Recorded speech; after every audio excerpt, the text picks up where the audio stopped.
Now, in similar areas of issues in terms of some of these terms and talking about guns, there can be some really egregious problems with misidentifying calibers.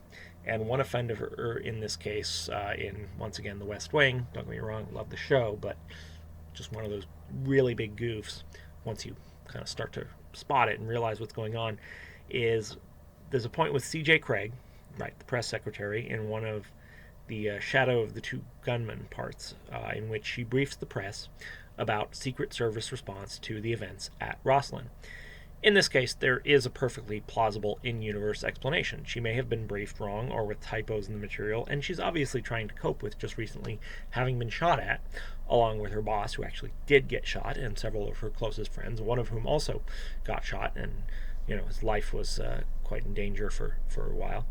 She refers to the Secret Service JAR, or Just Another Rifle, as being 7.26 caliber, with the subtitles making it seem to be fairly clear that this was intended in the writing, or at least by the people who wrote the subtitles, maybe not Aaron Sorkin himself, to mean .726 or 7.26 caliber, as in 0.726 of an inch.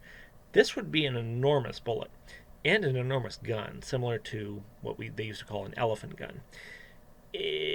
But in fact, this is not really right. The JAR fires a bullet 7.62 millimeter wide, right? Which is 0.3 of an inch or 30 caliber, basically. It fires a kind of 30 caliber round. It's specialized for the Secret Service's requirements or whatever, but it's not some huge gun that fires some hugely powerful round. The system of measurement is unfortunately wrong, along with the order of numbers. The numbers that should have been referring to millimeters somehow are made to sound as if referring to a fraction of an inch, and the order of the numbers is wrong. So you don't really immediately get, we're talking about another 7.62. No, it said 7.26 because they transpose numbers. Slightly different topic, but on the similar point as far as some of these common misconceptions about weapon names and roles. When I was a child and kids would play, war, battle, or something, it was common to say that one was using a bazooka against the other kid. In fact, what I later came to realize this was kind of stupid. A bazooka and other similar shoulder-fired, rocket launchers and rocket-propelled grenades were developed as easily portable anti-tank weapons for the infantry.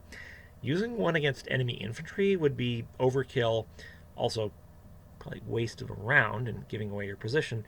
And while the detonation of the warhead could be quite deadly with some accuracy, the rounds really are designed to take out a tank or other armored fighting vehicle and not maximize damage to nearby unarmored infantry. Again, it's probably going to, of course, kill an individual or one or two people right at the point of impact, but it's not going to really do as much damage to kind of a squad as weapons designed for such things will do. This is one respect in which Medal of Honor Allied Assault, for certain consoles, and I don't know if there is a PC version, is comedically bad. In certain missions, one can actually find German Panzerschreck and Panzerfaust anti-tank weapons, but you can only use them much of the time to quickly kill enemy soldiers, not against the tanks, which are actually found on certain maps. There are emplaced German machine guns specifically used to destroy specific tanks at specific locations. JFC Fuller is probably rolling over in his grave, not to mention de Gaulle and Guderian. The tank was originally designed to be armored against and overcome the defensive power of ding ding, machine guns. Even World War I's tanks, poorly designed as they were in some ways primitive, they were sufficiently armored against what by World War II would be considered a medium machine gun, such as the German MG-34 and MG-42. World War II German tanks, particularly by 1944, when that game takes place, you wouldn't even find one in service that could be penetrated easily by a 50 cal heavy machine gun.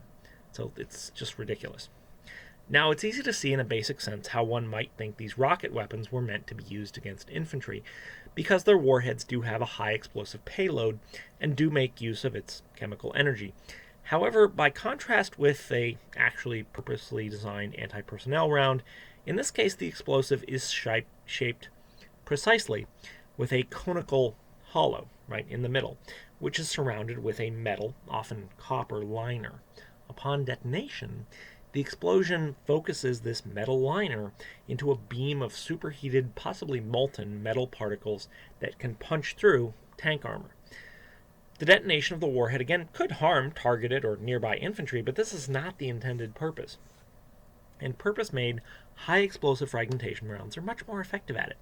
To be clear, these warheads are called by several names, including high-explosive anti-tank, hollow charge, and shaped charge. This last can be confusing, as it is also applied to explosive charges shaped in other ways for other purposes, such as breaching charges for entering locked rooms and so on. Now, on a related note, it may surprise you, as it surprised me, to learn that the M136 or AT-4 LAW, light anti-tank weapon, in somewhat recent use in the United States military and others, is actually not a rocket launcher, unlike the earlier M72 LAW, which absolutely was a shoulder-fired anti-tank rocket launcher. The M136 or AT-4 does use similar warheads and a similar tube to earlier anti-tank rocket systems, but itself does not use what is technically a rocket mechanism. It does not have a projectile with, a burning, chamber and nozzle where fuel and oxidizer are burned and, stuff flies out the back, thereby propelling it forward. Actually, each tube is a single-shot disposable smoothbore gun. So there's a charge, it fires, it propels the projectile out of the tube, and it is considered single shot and disposable due to the cheapness, lightness, and various characteristics, and probably the damage done by the charge going off.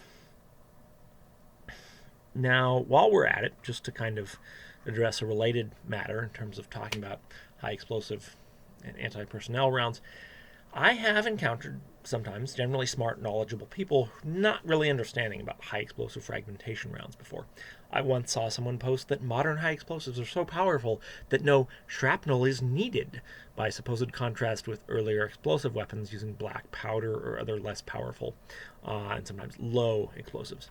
This is a bit muddled. In fact, any modern high explosive weapon or round, whether a hand grenade, cannon shell, or aerial bomb, will inflict far more damage at greater range on unarmored, soft targets, such as people, if it has a metal fragmentation casing, than if simply relying on blast effects.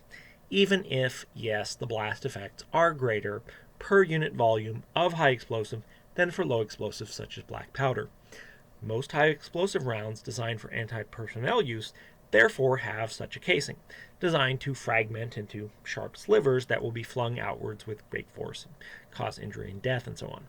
High explosive rounds, which are intended more for demolitions type use for destroying large buildings and bunkers, do tend to maximize high explosive filling and skimp on or entirely omit a fragmentation casing.